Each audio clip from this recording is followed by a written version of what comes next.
की लाल की जय, कृष्ण मुरारी की जय। कृष्ण भगवान कहते हैं कि तू संसार से इतना अधिक मोह क्यों करता है।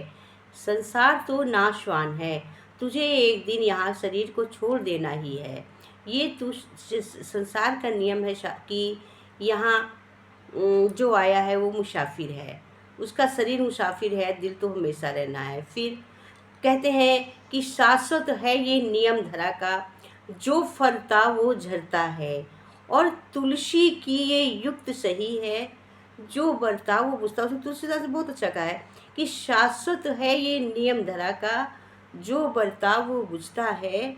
तुलसी की ये युक्त सही है, जो बरता वो बुझता है। कहते हैं भगवान ने कहा है कि ये सही है, नियम धरा का सत्य है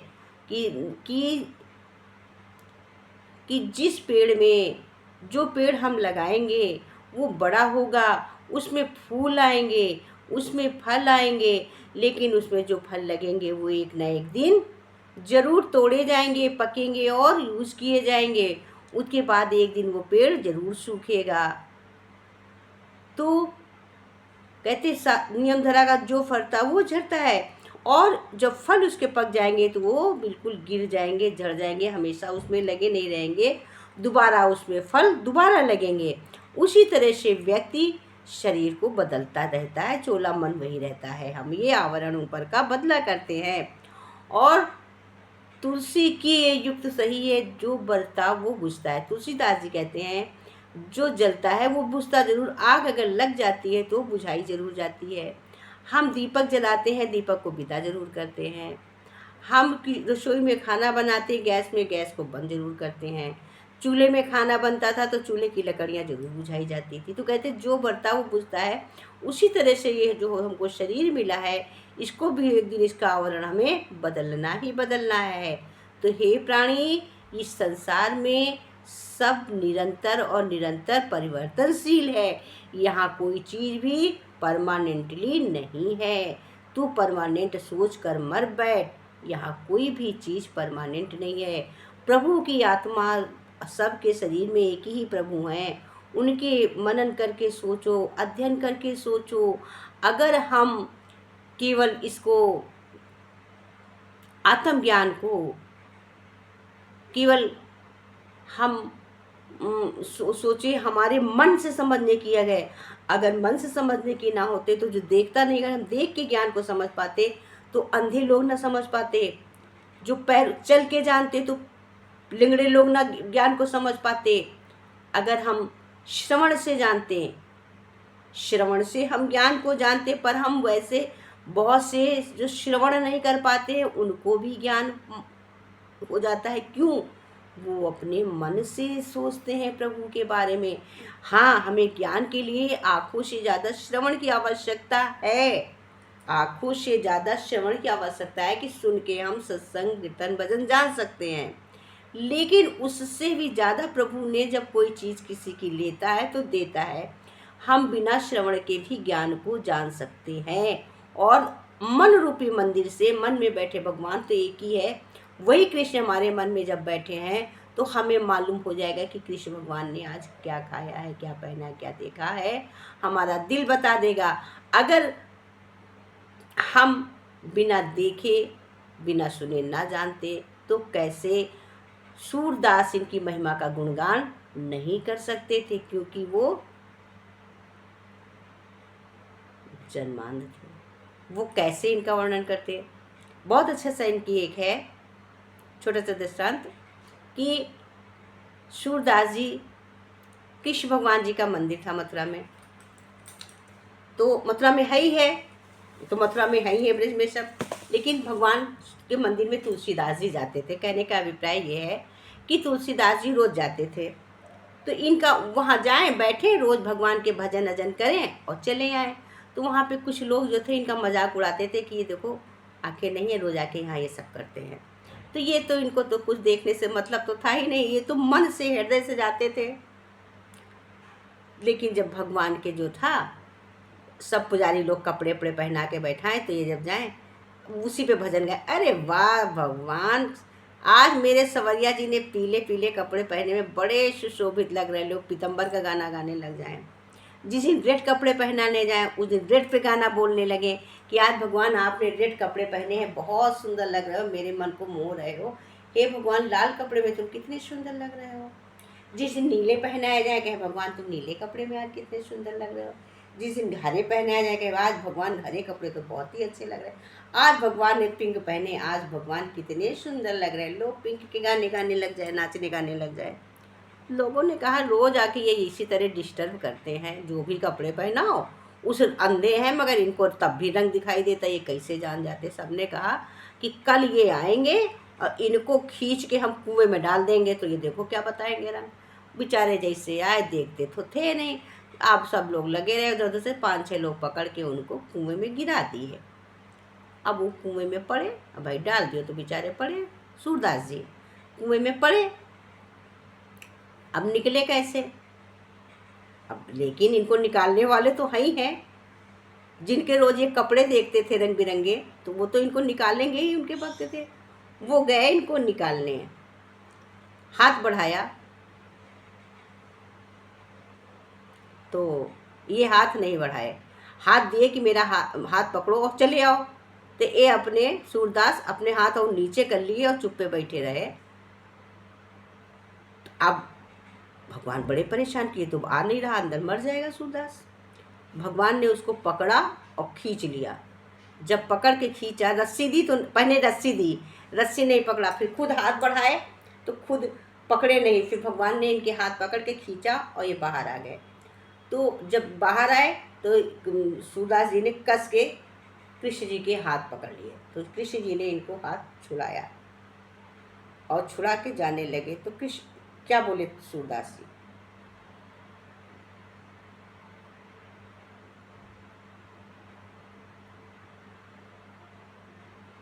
बोले हाथ छुड़ाए जात हो निर्बल जान के मोहे, हाथ छुड़ाए जात हो प्रभु निर्बल जान के मोहे, मेरे हृदय से जब जाओगे तब देख लूँगा तो। मतलब हमें कमज़ोर समझ के तुम हाथ छुड़ा के जा रहे हो, लेकिन मेरे हृदय से तो नहीं जा रहे हो, तुम मेरे हृदय में समाये हो। तुम मंदिर में हो, मंदिर में तो एक मनुष्य की बनाई हुई मूर्त रखी है, संगमरमर की, सोने चांदी की मूर्तियां बना के मनुष्य रखता है, लेकिन वाकई में जो कृष्ण जी हो वो तो मेरे हृदय में, मेरे हृदय से निकल के जाओ, मेरे हृदय से तो तुम जा नहीं सकते हो। तो ये बात सूरदास जी ने कही थी, तो ये सत्य कही थी कि भगवान तो हृदय में विराजमान है। ये तो कलाकारों ने, लोगों ने मूर्तियां बना बना के एक श्रद्धा जगाने का, कि किस तरह से भगवान का नाम याद करेंगे, किस तरह से वहाँ तक जाएंगे। एक भगवान के मंदिर जाने से एक उत्तेजना आती है कि मंदिर के पास गए थे, मंदिर गए थे, या भाव जगता है, हम जानने की कोशिश करते वरना जानते ना, इसलिए मूर्तियाँ बनाई गई। पर वो तो हमारे हृदय में ही विराजमान हैं, सदैव सदैव से विराजमान है और रहेंगे, वही एक ही है। तो जब वो एक ही है तो सबके हृदय में एक ही है, सब सबके हृदय में एक ही है। तो मनुष्य एक है, केवल उसके रूप अलग अलग है बस।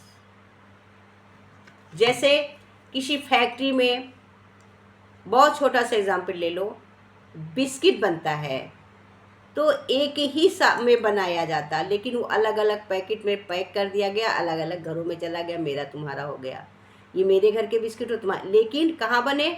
उस तरह से भगवान ने हम सबको एक जैसा बनाया, एक हम एक ही हैं, हमारी सबकी एक ही आत्मा है, और हमारे भगवान हमारी आत्मा में, सबकी आत्मा में, सभी कास्ट की आत्मा में वही भगवान बैठे हैं।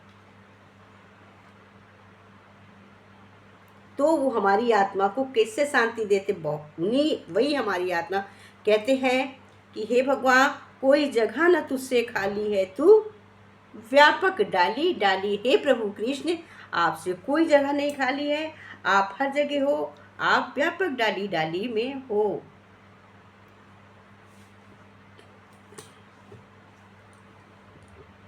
मधुबन को जलाने वाली भीषण अग्नि की ज्वालाओं ने जैसे ही नंद के लाला अर्थात श्री कृष्ण को देखा, अपना स्वभाव छोड़ वो शीतल हो गई थी। कहते हैं हमारे हृदय को उस प्रकार से शीतल कर देते हैं, भगवान को देखकर हमें उस प्रकार से शीतलता का अनुभव होता है, जैसे मधुबन की जलाने वाली भीषण अग्नि कि ज्वालाओं ने जैसे ही नंद के लाला श्री कृष्ण को देखा और वो शांत होकर शीतल हो गई, उस प्रकार हमारा हृदय खुश हो जाता है, शांत हो जाता है, ठंडा हो जाता है, हम खुश हो जाता है।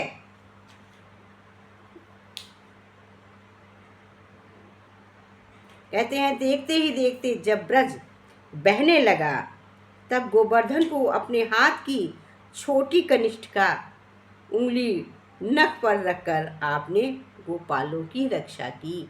जब देखा कि पूरा अब तो ब्रज ही बहा जा रहा है, तब क्या किया कृष्ण भगवान ने? गोवर्धन पर्वत को कनिष्ठिका, छगुनिया जिसको हम लोग कहते हैं, उस उंगली के नाखून पर अपने गोपालों की रक्षा करने के लिए गोवर्धन पर्वत को उठाया।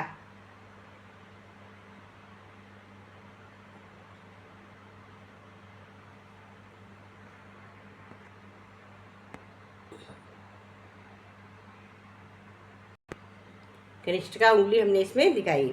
ये जानकर कि माता यशोदा का मन महावीर अधिक भ्रमित हो गया, अपने माता को अपने मुख से 14 भुवनों के दर्शन भी कराए।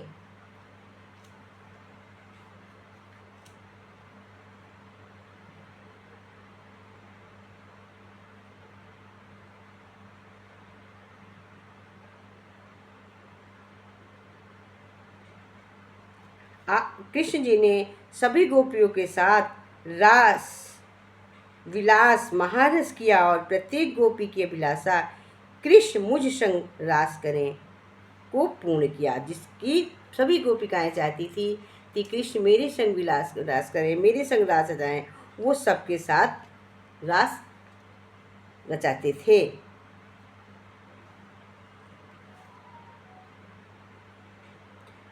भगवान कृष्ण जी ने अपने कितने ही अर्थात अनेक भयंकर तथा मायावी असुरों का संहार किया। कंस को केसों से पकड़कर उसी के राजमहल में पटक कर मार दिया।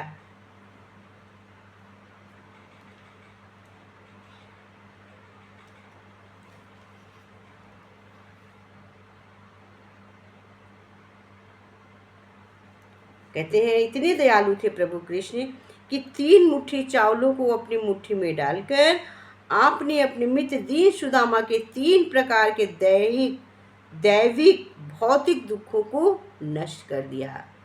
3 मुट्ठी चावलों से दैविक भौतिक तीनों प्रकार के दुखों से उनको मुक्त कर दिया। कृष्ण भगवान के प्रेम की महिमा हमने एक बार नहीं कई बार देखी, उससे ज्ञात होता है कि हे श्याम, आप दीनहीन भक्तों का कितना हित करने वाले हो। आप स्वयं गीता का ज्ञान सुनाकर भक्तों के हृदय पर मानो अमृत वर्षा कर रहे हो, मृत्यु के भय से सदा सदा के लिए मुक्त करा देते हो।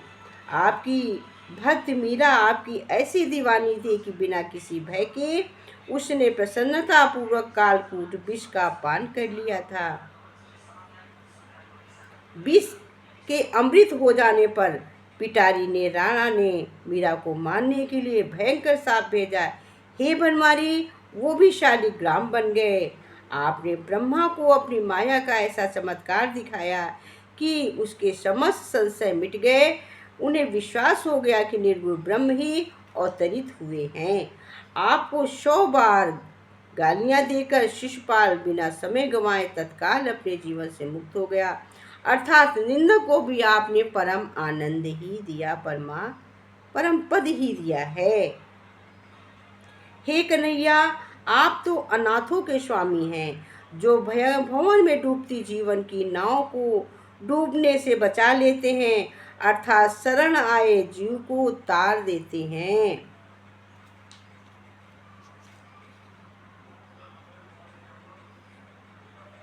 सुदामा हृदय में आशा, सिर्फ आप पर भरोसा रखता हुआ आपके श्री चरणों के प्रार्थना करता है कि हे बनवारी, मुझ पर सदा कृपा दृष्टि कीजिए। सुदामा दत्त जी क्या कहते थे? हे प्रभु, हे बनवारी, आप मुझ पर सदा कृपा कीजिए। उसी तरह से हम दासों की भी, हम भारतवासियों की भी आपसे यही निवेदन है, यही प्रार्थना है कि जिस प्रकार मीरा का उद्धार किया, सुदामा के दैहिक पापिक तीनों कष्टों को दूर किया। हम भारतवासियों के सभी प्रकार से रक्षा करते हैं, करते रहिए और हम आपसे जुड़े रहें, आपको नमन करते रहें। कहते हैं जिसका साथी है कृष्ण भगवान, क्या करेगा उसका आंधी और तूफान। जिसके साथ आप हैं उसका आंधी तूफान कुछ नहीं करेगा। ओ हरि ऐसे बसो रे मेरे मन में, जैसे तुलसी बसी है आंगन में। हरि ऐसे बसो मेरे मन में, जैसे तुलसी बसी है आंगन में।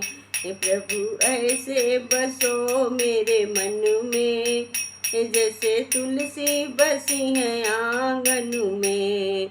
जैसे फूलों में खुशबू रहती, फूलों में खुशबू रहती, पर हमको नजर नहीं आती, वो हमको नजर नहीं आती। से खुशबू फैला दो मेरे मन में, ऐसी खुशबू फैला दो मेरे मन में। कोई देखे ना हमको और तुमको, ऐसी खुशबू फैला दो मेरे मन में।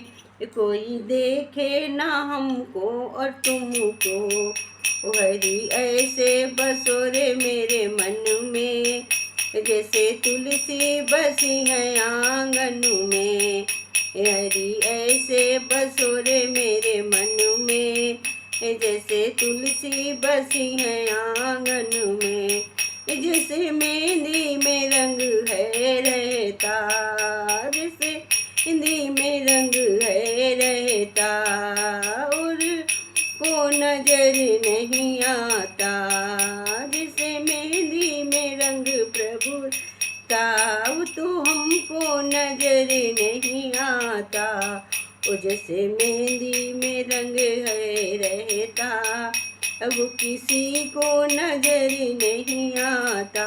ऐसे रंग दो, ओ ऐसे रंग दो मेरे मन को, ओ ऐसा रंग दो तुम मेरे मन को। कोई देखे ना हमको तुमको, कोई देख ना हमको तुमको।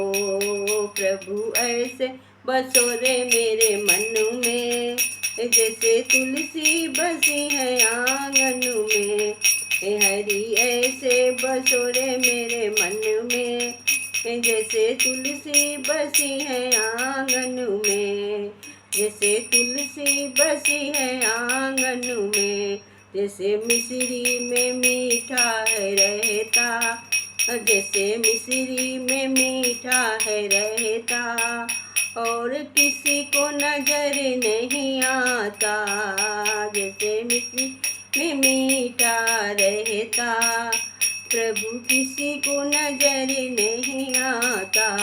सा मीठा बना दो मेरे मन को, ओ ऐसा मीठा बना दो मेरे मन को। कोई देखे ना हमको तुमको, ओ ऐसा मीठा बना दो मेरे मन को। कोई देखे ना हमको और तुमको, हरि ऐसे बसो मेरे मन में। हरि ऐसे बसो मेरे मन में, जैसे तुलसी बसी है आंगन में। जैसे तुलसी बसी है आंगन में। से सागर में पानी है गहरा, और जैसे सागर है पानी है गहरा, अब वो किसी को नजर नहीं आता। और जैसे सागर में पानी है गहरा, वो किसी को नजर नहीं आता। इतना गहरा बना दो मेरे मन को, ओ इतना गहरा बना दो मेरे मन को। ओ कोई देखे ना हमको और तुमको, ओ इतना गहरा बना दो मेरे मन को। कोई देखे ना हमको और तुमको, ओ हरि ऐसे बसो रे मेरे मन में, जैसे तुलसी बसी है आंगन में। प्रभु ऐसे बसो मेरे मन में, जैसे तुलसी बसी है आंगन में। बोलो काके बिहारी लाल की जय। कृष्ण कन्हैया की जय।